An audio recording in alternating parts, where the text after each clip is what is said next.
নূর kitchen 0.9 সবাইকে আন্তরিক শুভেচ্ছা। আজ আমি আপনাদের সঙ্গে শেয়ার করব একদম নতুন এবং মজাদার রেসিপি, টমেটো পুরি আর কাবলি চানা মশলা। খুব সহজভাবে বানানো, কম সময়ে তৈরি করা যায় আর খেতে একদম রেস্টুরেন্ট স্টাইল। চলুন শুরু করা যাক। প্রথমে আমি 3টি ছোট সাইজের টমেটো নিয়েছি। টমেটোগুলো 2 টুকরো করে আগে থেকে কেটে নিয়েছি। চুলায় একটা কড়াই বসিয়ে অল্প পরিমাণ জল দিলাম। এবার টমেটোগুলো দিয়ে ঢাকনা দিয়ে কিছুক্ষণ সিদ্ধ করে নেব।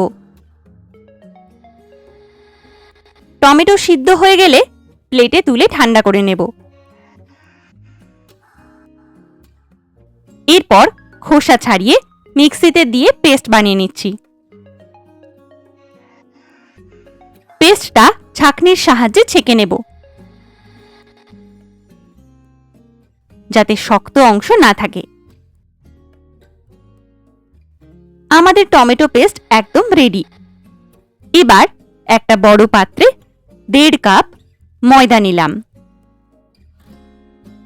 দিয়ে দিলাম অল্প লবণ, হাফ চা চামচ কালো জিরে আর 1 টেবিল চামচ তেল।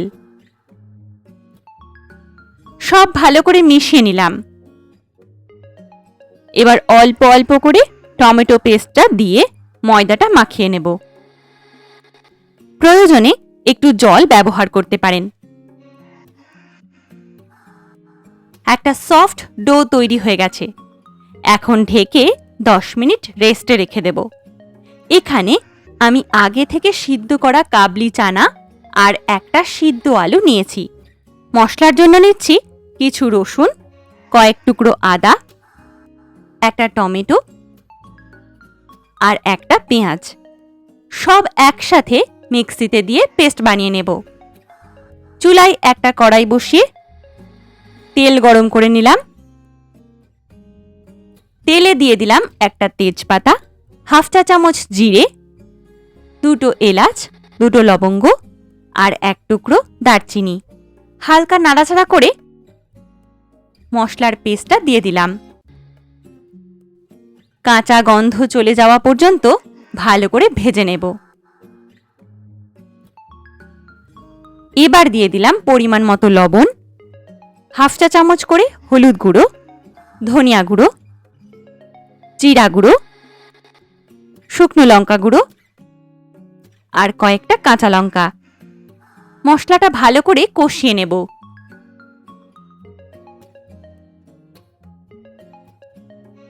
তারপর 2 কাপ জল দিয়ে ফুটিয়ে নেব।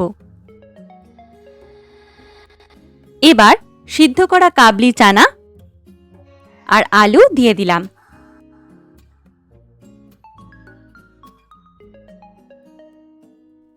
ঢেকে 5 মিনিট রান্না করব।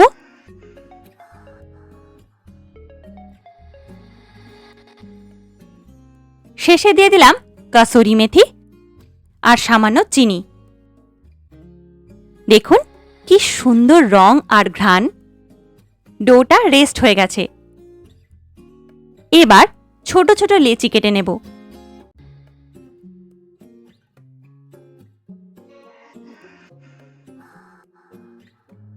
একটা লেচি নিয়ে গোল করে বেলে নেব। না বেশি পাতলা, না বেশি মোটা।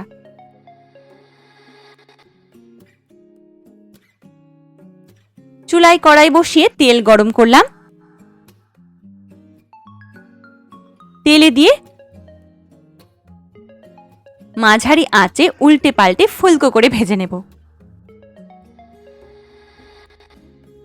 দেখুন কি সুন্দর ফুলে উঠেছে। গরম গরম টমেটো পুরি আর কাবলি চানা মশলা একদম রেডি। খেতে ভীষণ টেস্টি আর দেখতেও লোভনীয়। এভাবে একবার বানিয়ে খেয়ে দেখবেন, সবাই আঙুল চাটতে থাকবে। ভিডিওটা ভালো লাগলে লাইক দিন, চ্যানেলটা সাবস্ক্রাইব করতে ভুলবেন না। পাশে থাকা বেল আইকনটি প্রেস করে দেবেন। আবারও নতুন রেসিপি নিয়ে হাজির হব। ধন্যবাদ সবাইকে।